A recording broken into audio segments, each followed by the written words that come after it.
Bienvenidos a otro estudio del Evangelio según San Marcos, que en esta ocasión vamos a iniciar el capítulo número 2 de este Evangelio, que es breve y que, como habíamos comentado ya en varias lecciones, lo que caracteriza al Evangelio de Marcos es su carácter concreto, resumido y, bueno, mis amados hermanos, con este capítulo 2 vamos a iniciar un nuevo bloque de estudios armonizados en un tema en común.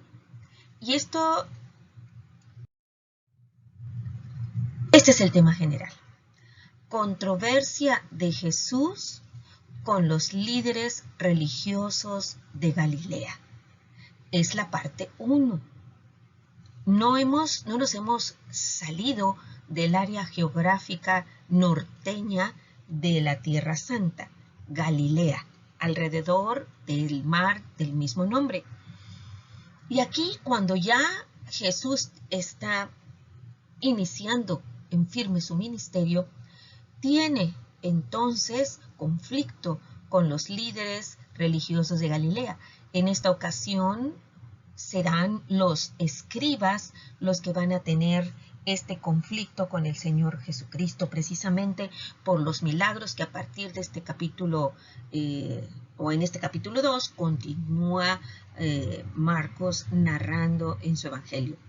Entonces, nuestra base bíblica es Marcos capítulo 2 y tomaremos los versículos del 1 al 12. Del 1 al 12. Este cuerpo o este conjunto de lecciones van a estar describiendo milagros que hizo el Señor Jesucristo. Entonces, en este caso, el milagro que vamos a ver nos permite comprender esta verdad central. Jesús, como el Hijo del Hombre resucitado, tiene potestad en la tierra para perdonar pecados. Por potestad entiéndase que tiene derecho y además autoridad para realizar esta acción, perdonar pecados. Recuerde siempre que estemos con esta palabra, con este término potestad, es autoridad y el derecho.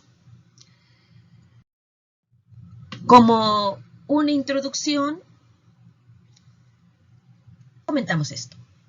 Marcos reunió los 5 episodios de esta sección porque tienen en común el tema del conflicto en Galilea entre Jesús y los líderes religiosos judíos. Así que, como este es el tema que domina, conflicto entre Jesús y los líderes religiosos, no están en un estricto orden cronológico. ¿Okay? No están en un estricto orden cronológico. Y precisamente este mismo pasaje, Marcos 2, del 1 al 12, tiene como pasajes paralelos, si usted los gusta armonizar, son en el Evangelio de Mateo 9, del 1 al 8. Mateo 9, del 1 al 8. Y en Lucas, en el Evangelio de Lucas, lo encontramos en el capítulo 5, de los versículos 17 al 26. ¿Okay? Aquí está este milagro. El conflicto que se da aquí tiene que ver con la autoridad de Jesús sobre el pecado y la ley. La autoridad de Jesús sobre el pecado y la ley. Entonces, empezaremos con este milagro. Ahora sí, ya se descorre el velo y vemos que durante toda nuestra lección vamos a estar estudiando en estos 12 versículos la sanidad y el perdón de un paralítico. Entonces, les recuerdo, Mateo 9 y Lucas 5 también describen este milagro de sanidad. Vamos a irnos por secciones en esta lección para poder tener una mejor comprensión de este aspecto de la controversia, del conflicto del Señor Jesús con los líderes religiosos. Y entonces empezamos dando lectura a los versículos del 1 al 4. Versículos del 1 al 4. Dice así: Entró Jesús otra vez en Capernaum después de algunos días, y se oyó que estaba en casa. E inmediatamente se juntaron muchos, de manera que ya no cabían ni aún en la puerta, y les predicaba la palabra.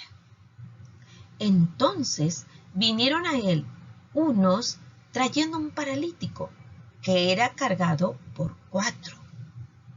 Y como no podían acercarse a él a causa de la multitud, descubrieron el techo de donde estaba, y haciendo una abertura, bajaron el lecho en que yacía el paralítico. Después de algunos días en que Jesús regresó a Capernaum, se propagó la noticia de que estaba en casa. Lo más seguro, como lo habíamos comentado, que la casa de Simón Pedro era la base de operaciones del Señor Jesucristo cuando estaba en esa región. Por eso aquí hacemos esta aclaración. Probablemente la casa de Pedro. Y para esto tenemos este versículo del capítulo 1, Marcos 1:29, que dice así: Al salir de la sinagoga, vinieron a casa de Simón y Andrés, con Jacobo y Juan. Entonces era muy probablemente la casa de Simón Pedro. Conforme a la libertad de las costumbres judías, muchos que no habían sido invitados se apiñaron, como lo vemos aquí, decimos aquí en nuestro país, se arrimolinearon, ¿sí?, en la casa, alrededor de la puerta, como lo estamos viendo aquí, alrededor de la puerta, de modo que no se podía entrar. Si aquí venía algún necesitado del favor del Señor Jesucristo, toda esta enorme cantidad de gente no formaban una especie de barrera humana y no era posible pasar a través de la puerta. Jesús les predicaba la palabra, y eso lo acabamos de leer precisamente al terminar el versículo 2. Y les predicaba la palabra. Y a este respecto vamos a adelantarnos un poquito a Marcos capítulo 4, versículos 14 y 33. Veamos un botón de muestra para conocer una de sus muchas enseñanzas. Dice: el sembrador es el que siembra la palabra. Ahí empezaba a enseñarles, ¿se acuerdan? Les hablaba por parábolas. Y en este caso, la parábola del sembrador es la que aparece aquí en Marcos capítulo 4. En el versículo 33 leemos: con muchas parábolas como estas, les hablaba la palabra, conforme a lo que podían oír. ¿Verdad? Entonces, el propósito del Señor Jesucristo era predicar la palabra. No era ir y hacer milagros. Pero como ya había ocurrido, si usted recuerda, el milagro de la sanidad de la suegra de Simón y también la sanidad del leproso, pues entonces su fama corrió como reguero de pólvora, y vemos que donde llegaba Jesús y quería predicar la palabra, pues muchas personas estaban ahí con la intención no tan solo de oírlo, sino también de que sus seres queridos que llevaban a cuestas recibieran la salud. 4 hombres de esa multitud, 4 hombres trajeron a un paralítico sobre un lecho, esperando acercarse a Jesús, pero no podían a causa de la multitud. Y esto lo encontramos precisamente en el versículo 4, ¿verdad? Aquí vemos a las 4 personas cargando a su amigo. Podemos decir que era su amigo, porque precisamente estaban haciendo un gran esfuerzo cargándolo para poder llevarlo en medio de la multitud a los pies del Señor Jesucristo. Al igual que muchas viviendas palestinas de aquella tierra, esta casa, miren ustedes cómo era la concepción, esta casa, como lo ven ustedes aquí, probablemente tenía escaleras o gradas, como lo ven aquí, ¿sí? Y entonces dice que estas escaleras estaban por fuera, guiaban así a un techo plano. Y en este techo plano tenían la oportunidad de aprovechar este espacio y además había, si ustedes recuerdan, órdenes estrictas de construcción con respecto al uso de estos techos, ¿verdad? Entonces por aquí fue por donde los amigos del paralítico podían llevarlo. Así que los hombres subieron las escaleras con gran dificultad, como lo ven ustedes aquí, y de esa manera subieron al techo. Después que descubrieron el techo, que podemos nosotros saber de qué material estaba construido. Una combinación de paja, de barro, tejas y varas delgadas. No es el concreto con el que nosotros construimos nuestros techos, sino que era ese material que en cierta medida podía ser retirado, hacer una abertura, como lo ven ustedes aquí, y a través de la abertura, pues empezar a introducir a la estancia donde estaba el Señor Jesús a su amigo enfermo. Entonces aquí lo leemos, hacían una abertura donde estaba Jesús, bajaron al paralítico delante del Señor, probablemente usando cuerdas de pescar que estaban a la mano. Recuérdense que era una comunidad donde la mayor parte de ellos se dedicaba a la pesca. Bien, pasamos ahora al versículo 5. Al ver Jesús la fe de ellos, dijo al paralítico: Hijo, tus pecados te son perdonados. Así de sencillo está este versículo. Jesús vio el esfuerzo y determinación de los 4 hombres como una evidencia visible de la fe de ellos en su poder para sanar a este hombre. Hicieron el esfuerzo de abrir, cargarlo, luego abrir la abertura en el techo, bajarlo, todo con el propósito de que nada impidiera que su amigo pudiera estar cerca del Señor Jesús. Él, el Señor Jesús, no los reprendió por interrumpir su enseñanza.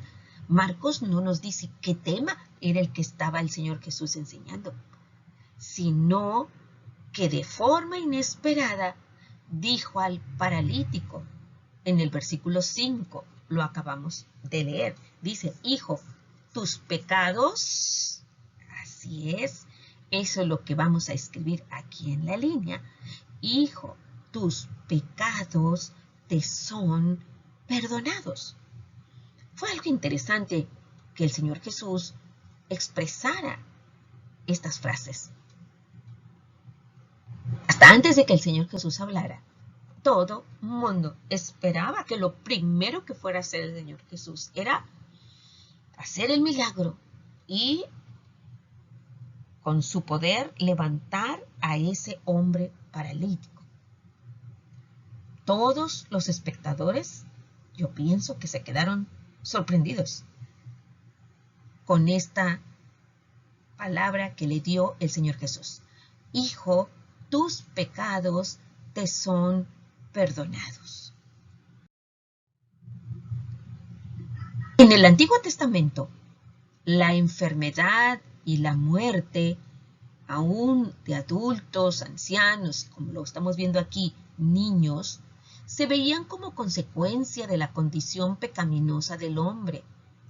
Y la sanidad se basaba en el perdón de Dios.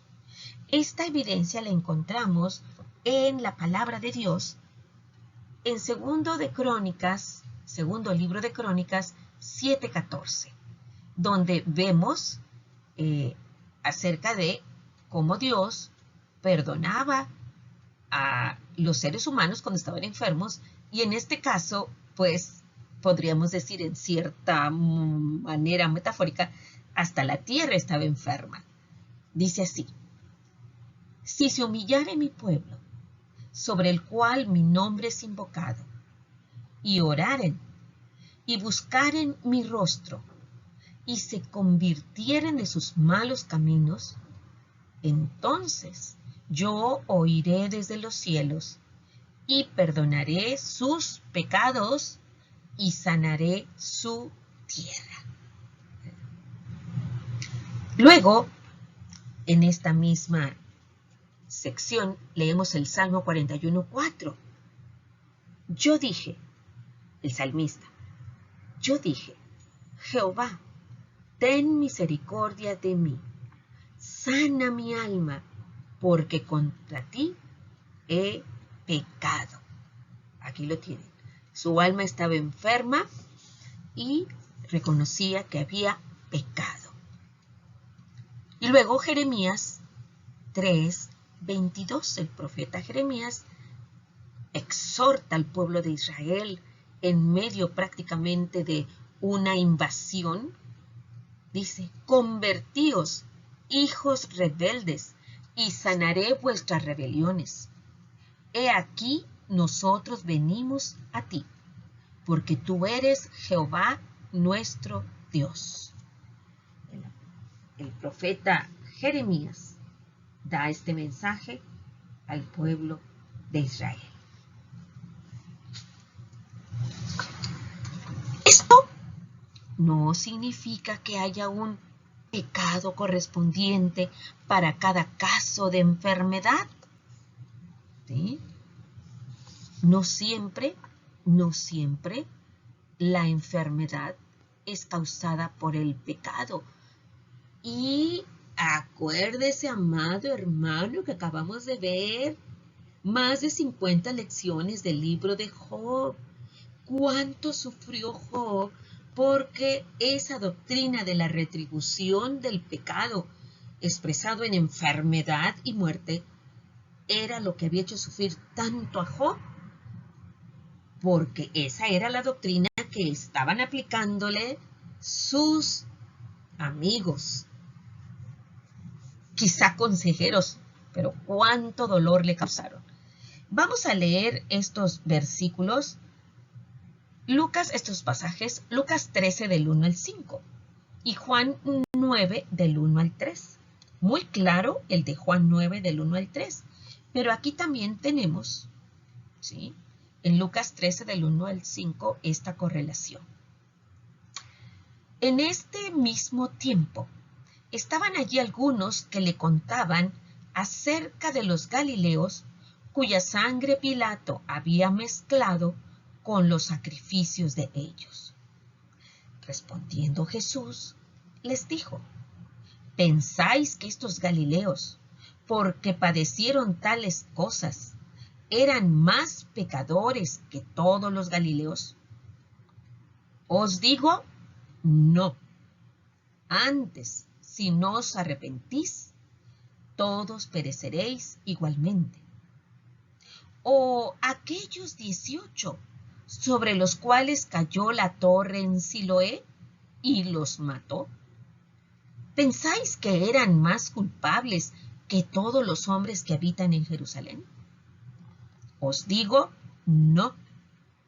Antes, si no os arrepentís, todos pereceréis igualmente. Juan 9, del 1 al 3, claramente el Señor Jesús expresa que la enfermedad, en este caso ceguera, de un hombre, no era producto del pecado. Lo leemos así. Al pasar Jesús, vio a un hombre ciego de nacimiento. Y le preguntaron sus discípulos, diciendo, Rabí, ¿quién pecó? ¿Este o sus padres para que haya nacido ciego? Respondió Jesús, no es que pecó este ni sus padres, sino para que las obras de Dios se manifiesten en él. Clarito está aquí en este pasaje de Juan 9 del 1 al 3. Hay enfermedades que Dios permite con un propósito y lo acabamos de ver precisamente en el libro de Job, ¿verdad? Entonces, no todos los casos, vamos a decir así, hay una relación directa entre una enfermedad, una muerte y que éstas hayan sido por pecado. Entonces, Jesús simplemente mostró que la condición física de ese hombre que le habían llevado, que estaba paralítico, tenía una causa espiritual básica. Porque, recuerden, estamos en el versículo 5, que le dijo, hijo, tus pecados te son perdonados. Pasamos ahora a los versículos 6 y 7. Estaban allí sentados algunos de los escribas, los cuales cavilaban en sus corazones. ¿Por qué habla este así? Blasfemias dice. ¿Quién puede perdonar pecados sino solo Dios?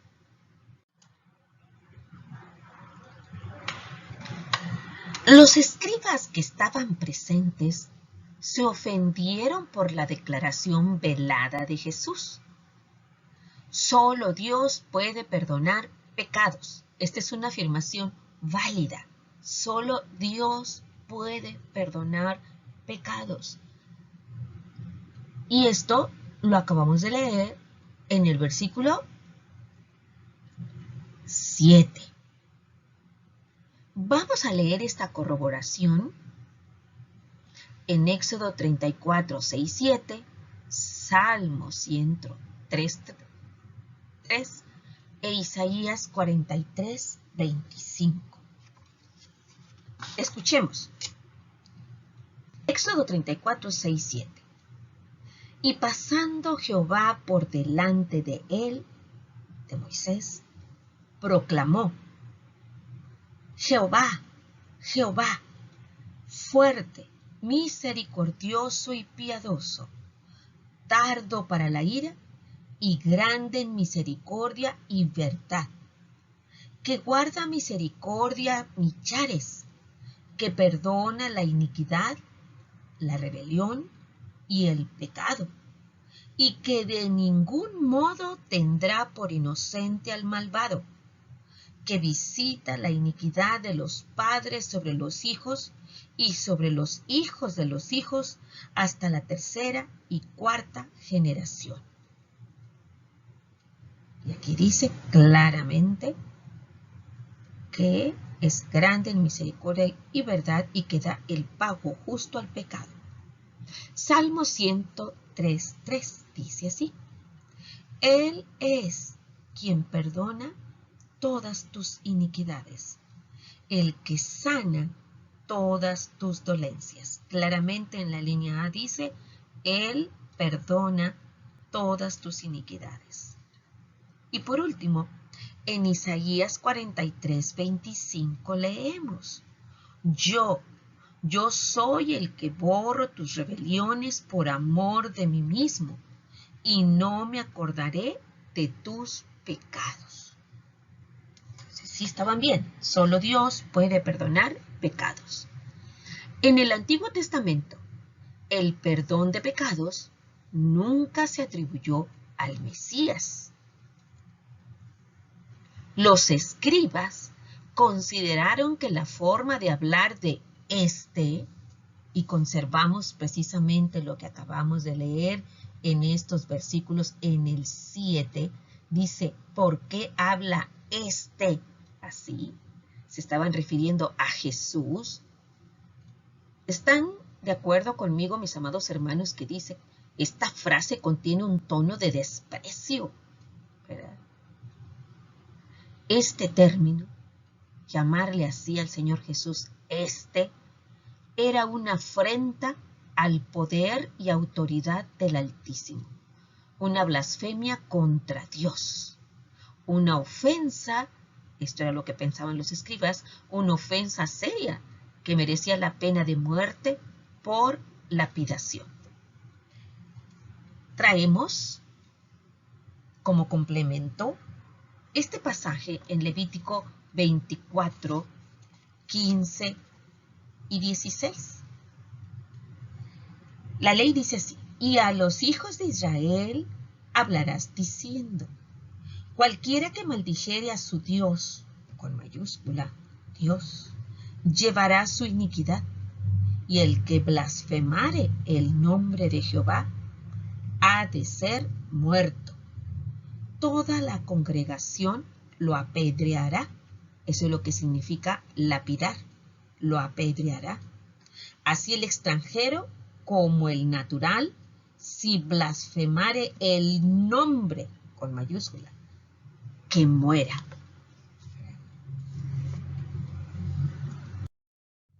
De hecho, tal acusación llegó a ser la base de su juicio formal más tarde.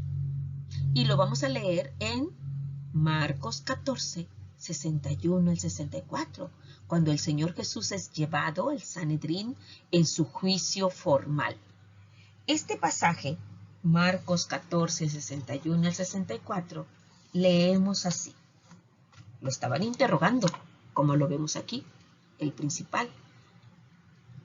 Mas él callaba y nada respondía. El sumo sacerdote le volvió a preguntar y le dijo: ¿eres tú el Cristo, el Hijo del Bendito? Y Jesús le dijo: yo soy. Y veréis al Hijo del Hombre sentado a la diestra del poder de Dios y viniendo en las nubes del cielo. Entonces el sumo sacerdote, rasgando su vestidura, dijo: ¿qué más necesidad tenemos de testigos? ¿Habéis oído la blasfemia? ¿Qué os parece? Y todos ellos le condenaron, declarándole ser digno de muerte.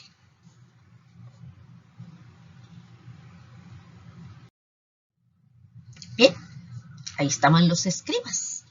Precisamente estos escribas, si es que alguno de ustedes no recuerda quiénes eran precisamente estos personajes, estos escribas, así se denominaba a los principales sacerdotes judíos que ministraban en el templo y podían ser tanto de la secta de los fariseos o de los saduceos. En este caso, la mayoría eran saduceos. ¿Qué hacían los escribas? Copiaban la ley del Antiguo Testamento. Escriba venía de escribir, ¿verdad? Y eran instruidos en la ley llamada Torá en hebreo. Después de pasar varios años estudiando la ley mosaica, eran ordenados para servir como jueces en casos civiles y entonces recibían el nombre de rabí, tomando el lugar de los profetas del Antiguo Testamento en cuanto a autoridad y honor, ya que se creía que ellos tenían conocimiento secreto de Dios. Entonces, esta información es para aquellos que dicen: bueno, ¿y quiénes eran los escribas? ¿Verdad? Precisamente los escribas, a ellos percibió Jesús en su espíritu los pensamientos hostiles, opuestos, antagónicos que tenían los escribas, y los confrontó directamente haciendo preguntas punzantes como respuesta.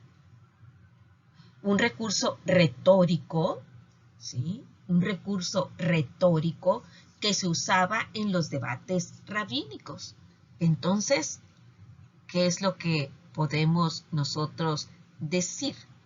¿Verdad? En estos versículos 8 y 9 encontramos precisamente esa manera retórica que se veía, estaban precisamente siendo confrontados por el Señor Jesús. Leemos. Y Conociendo luego Jesús en su espíritu que cavilaban de esta manera dentro de sí mismos, les dijo: ¿por qué caviláis así en vuestros corazones? ¿Qué es más fácil? Decir al paralítico: tus pecados te son perdonados, o decirle: levántate y anda.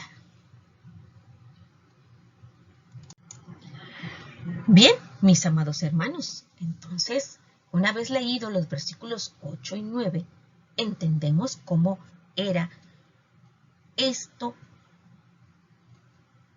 medio de hacer preguntas punzantes como respuesta. Veamos. Los escribas pensaban: ¿por qué habla este así? Blasfemias dice. ¿Quién puede perdonar pecados sino solo Dios? Entonces, enseguida el Señor Jesús, en lugar de hacer una respuesta, dar una respuesta, es lo que hace formular una pregunta punzante. Cuando dice: ¿por qué caviláis así en vuestros corazones? Primera pregunta. Segunda, versículo 9. ¿Qué es más fácil decir al paralítico: tus pecados te son perdonados? O decirle: levántate, toma tu lecho y anda. Ahí están las preguntas punzantes. Este es un recurso retórico, ¿sí?, que se usaba en los debates rabínicos. Y a este respecto tenemos esta cita de ahí adelantito, el siguiente capítulo, Marcos 3:4. Aquí está otra forma, otro recurso retórico, ¿verdad? Lanzar esa pregunta punzante. Dice así: y les dijo: ¿es lícito en los días de reposo hacer bien o hacer mal, salvar la vida o quitarla? Pero ellos callaban. ¿Okay? Los escribas esperaban una sanidad física, pero Jesús declaró perdonados los pecados de aquel hombre. Probablemente pensaron que una declaración de pecados era más fácil que una de sanidad, pues la sanidad era visible, observable y de verificación inmediata. ¿Verdad? Entonces, como que han de haber dicho los escribas: no, pues así, cualquiera habla, ¿verdad? Y perdona pecados, pero eso no se ve. A ver, que lo levante. Me imagino que ha de haber cavilado en los corazones estos escribas. Bien. Ahora pasamos al versículo 10. Esa pregunta punzante del versículo 9 nos hace pensar que está hablando a los escribas. Y entonces dice: pues para que sepáis que el Hijo del Hombre tiene potestad en la tierra para perdonar pecados, dijo al paralítico. ¿Qué podemos saber o aprender de este versículo 10? Que es un versículo donde hay un brusco cambio de la persona a quien Jesús se dirige a la mitad del versículo. En el 9 está hablando con los escribas y al final del 10 le dice al paralítico. Parece que le estaba hablando a los escribas en la primera parte de este versículo, pero hay una ruptura abrupta en el versículo después de que Jesús se dirige al paralítico. Otro aspecto interesante es el término Hijo del Hombre, que procedía, precisamente este término, lo podemos encontrar en el Antiguo Testamento en Daniel 7:13. ¿Sí? Daniel 7:13. El cual dice así: miraba yo en la visión de la noche, está hablando Daniel, y he aquí, con las nubes del cielo, venía uno como un hijo de hombre, que vino hasta el anciano de días, y le hicieron acercarse delante de él. Entonces lo encontramos en el libro de Daniel 7:13. Hijo del hombre. Hablando de sí mismo, este es el título que Cristo usa con más frecuencia. De hecho, cuando los que estamos familiarizados con los evangelios, con el Nuevo Testamento, muchos versículos que aprendemos de memoria son expresiones del Señor Jesucristo en las cuales Él se llama a sí mismo Hijo del Hombre. Me acuerdo muy bien, él dice, porque el Hijo del Hombre no vino para ser servido, sino para servir y a dar su vida por muchos, ¿verdad? Entonces aquí está.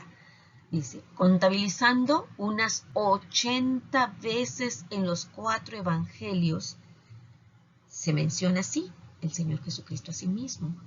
Y para nosotros es algo bastante familiar entender Hijo del Hombre al Señor Jesús, referido al Señor Jesús. La frase Hijo del era una frase idiomática usada en manera descriptiva. Por ejemplo, hijos del trueno. 2 de los apóstoles les llamó, precisamente Jacobo y Juan, hijos del trueno o Boanerges, ¿verdad? Esto lo vamos a ver más adelante en este evangelio, en Marcos. Y este apellido, este nombre agregado que le dio precisamente el Señor Jesucristo a Jacobo y Juan, era que eran hijos del trueno, que significa una gente alborotadora, ¿sí?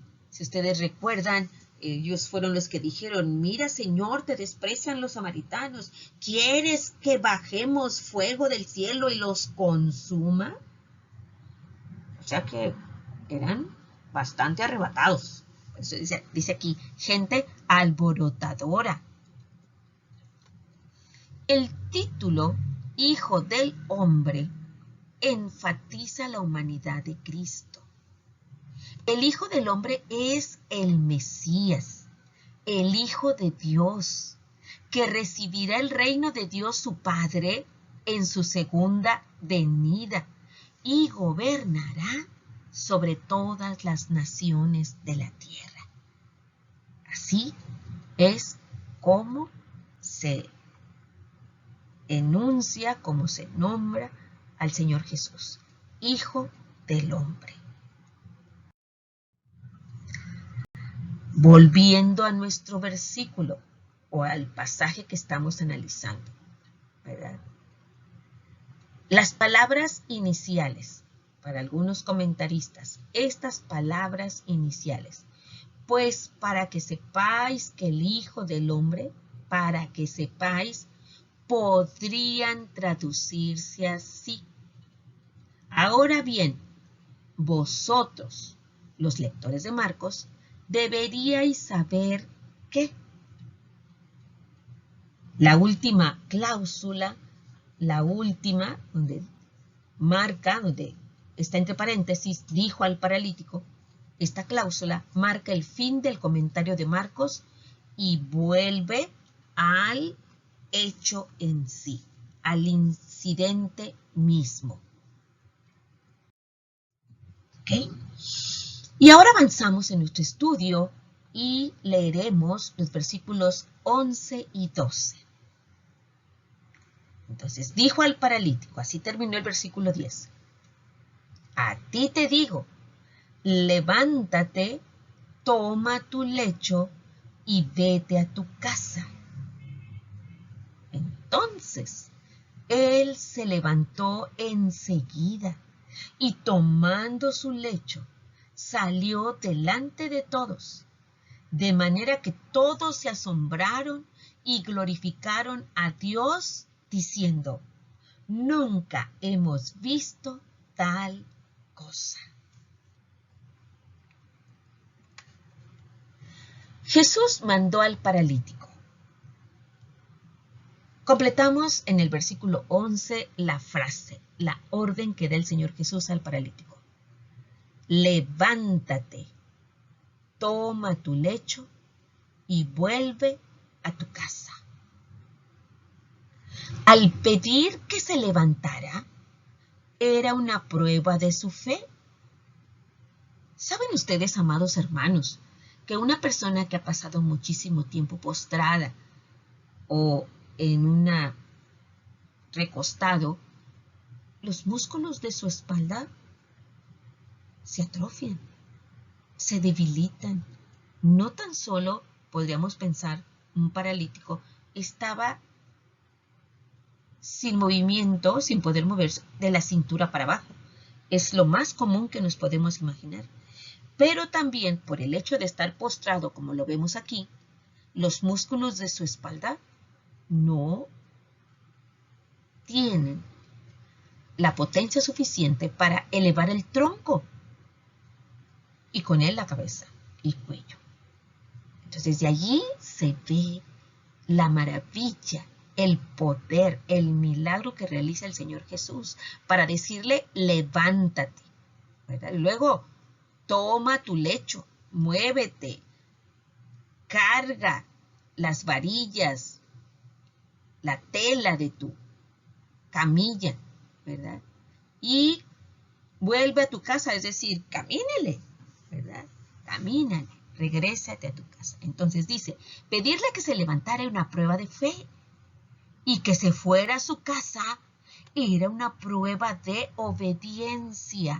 No le dijo, quédate aquí conmigo y vámonos a la campaña evangelística. No, Señor, le dijo, vuélvete a tu casa. Aquel hombre fue capacitado para hacer esto enseguida delante de todos, inclusive de los que criticaban a Jesús. Todos se vieron forzados a reconocer que aquel hombre había recibido el perdón de Dios. Esto mostraba el carácter de la salvación que Jesús traía, es decir, sanaba personas completamente, cuerpo, alma, espíritu. Todos, y probablemente también los escribas, se asombraron y glorificaron a Dios debido a la demostración de poder sobrenatural por parte de Jesús. Qué gozo terminar con esta imagen, nuestra lección. La aplicación del estudio que tenemos en esta ocasión es la siguiente. ¿Qué podemos aplicar a nuestra vida diaria? La necesidad del paralítico movió a sus amigos a la acción y lo llevaron a Jesús. Actúa cuando reconoce la necesidad de alguien. Muchas personas tienen necesidades físicas y espirituales que usted puede suplir por usted mismo o junto con otros que también tienen compasión o interés en el caso. La necesidad humana movió a estos 4 hombres. Deje que otros o que otras necesidades también le conduzcan a usted a una acción compasiva. ¿Y cómo nos recuerda si vemos a alguien en necesidad, extenderle nuestra ayuda a aquella lección práctica que el Señor Jesucristo mostró a uno que le había preguntado, ¿y quién es mi prójimo? Bueno, nosotros en aquella parábola, o en aquella historia, que relató el Señor Jesucristo del buen samaritano, podemos nosotros saber que nos manda el Señor Jesucristo tener o desarrollar acciones compasivas. Y entonces así cumpliremos la ley de Cristo. Que Dios les bendiga, mis amados hermanos, y empleemos sabiamente los recursos, el tiempo, la vida, la salud que el Señor nos permite disfrutar. Nuestro Señor Jesucristo sea con ustedes y el Espíritu Santo selle esta lección en sus corazones. Amén.